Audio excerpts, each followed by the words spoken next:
کہ جو صرف اور صرف اس نبی پر ایمان رکھتے ہیں جو آخری پیغمبر ہے، اس کے بعد کوئی نبی نہیں، یہ ہمارا ایمان ہے۔ لیکن آج ہو یہ رہا ہے، ہم اپنے بچوں کو، اپنی عورتوں کو، اپنی بچیوں کو سب کچھ بتاتے ہیں، لیکن جو ایمانیات ہیں، ایمان سے متعلق چیزیں ہم نہیں بتاتے۔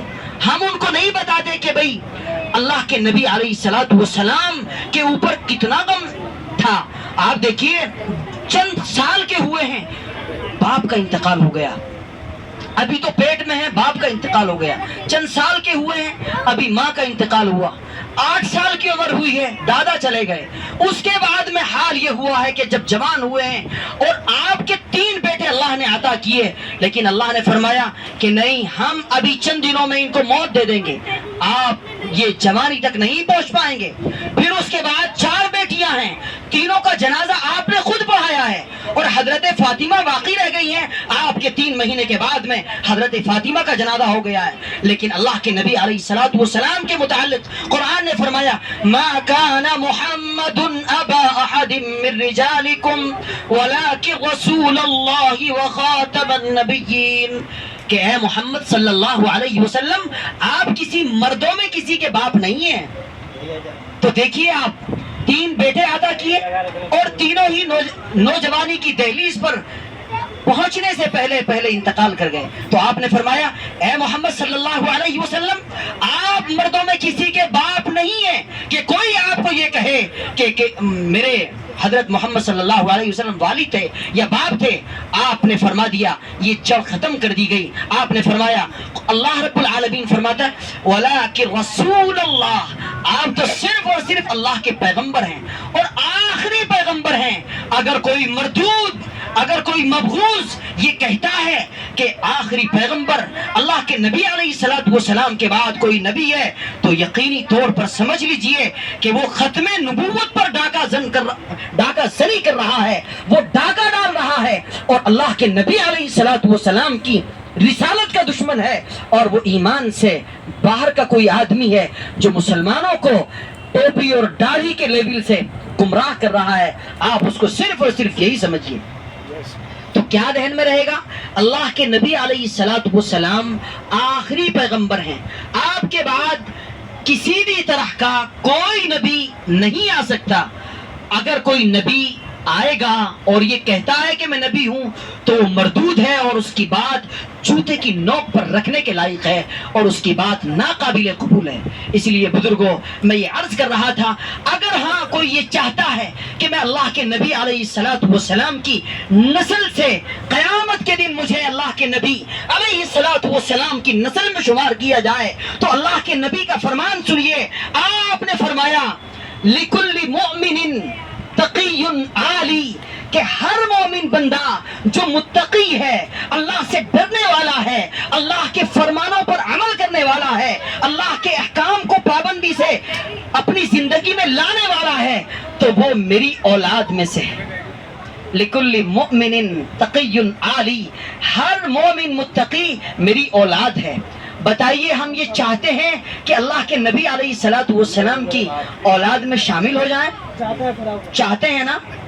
انشاءاللہ ہم ارادہ کریں کہ اپنے آپ کو اللہ سے ڈرانے والا، اپنے آپ کو اللہ سے ڈرنے والا بنائیں گے، اور اخلاق کو عام کریں گے، برائیوں کو کنٹرول کریں گے، یہ ابے تبے اور تو طلاق کو کنٹرول کریں گے۔ آج جو ہمارے ذہنوں میں یہ سب چیزیں عام ہو گئی ہیں، ہم یہ سمجھتے ہیں کہ دہلی کیا آ گئے، ہم نے تو ساری چیزیں طاق میں لگا کر کے اس کو لوک کر دیا ہے۔ حالانکہ دہلی کا مطلب ہے کہ جو پورے ملک کا دل، پورے ملک کا مرکز، پورے ملک کا سینٹر، تو ہم اخلاق میں بھی مرکز ہو کیا گیا ہے۔ ہم کہیں دوسری جگہ جاتے ہیں تو ایسا محسوس ہوتا ہے کہ قدردان لوگ ہیں، بہت مہذب لوگ ہیں، لیکن اب چونکہ ہم مبارکباد دیتا ہوں ہمارے قاری صاحب کو اور مسجد کی انتظامیہ کو کہ ماشاءاللہ کتنے خوبصورت انداز میں اور بہت خاموشی کے ساتھ میں پورا نظام کنٹرول کیا گیا ہے۔ اللہ سے دعا ہے کہ رب العالمین ان کی محنتوں کو اور کاوشوں کو اور کوششوں کو مزید ترقیات عطا فرمائے۔ یہ ایک اچھی سوچ اور اچھی فکر کی بات ہے.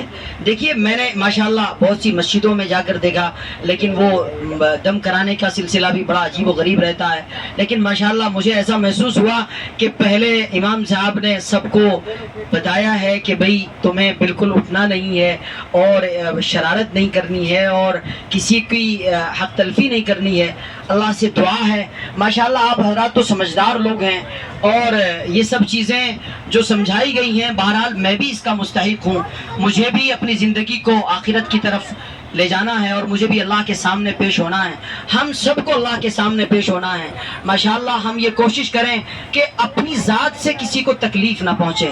ایک جو مزاج بن گیا نا کہ بس ہمارے چپل اپنے پیروں میں آ گئے، باقی کسی کے چپل ہمارے چپلوں کے نیچے آئیں تو آ جائیں، کسی کے چپل آ جائیں، چاہے وہ اپنے والد کے چپل ہوں، امام صاحب کے چپل ہوں، کسی مہمان کے چپل ہوں، بس ہمارے چپل پیروں میں آ گئے، باقی ہمیں کچھ پتہ نہیں. اس کا خیال رکھیے، اس سے ایمان والوں کو تکلیف پہنچتی ہے.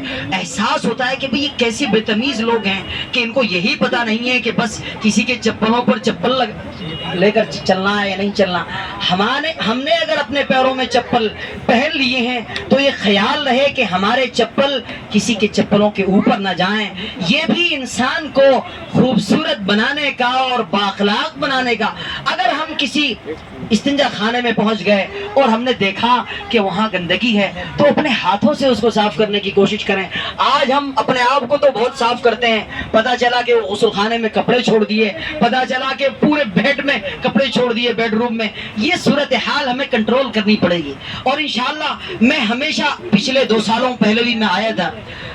آپ مجھے آواز دیجئے کہ آپ کچھ گھریلو متعلق، ہمارے مذہب کے متعلق، تہذیب کے متعلق اور کلچر کے متعلق کچھ سمجھا دیجئے ہماری عورتوں کو، ہمارے نوجوانوں کو.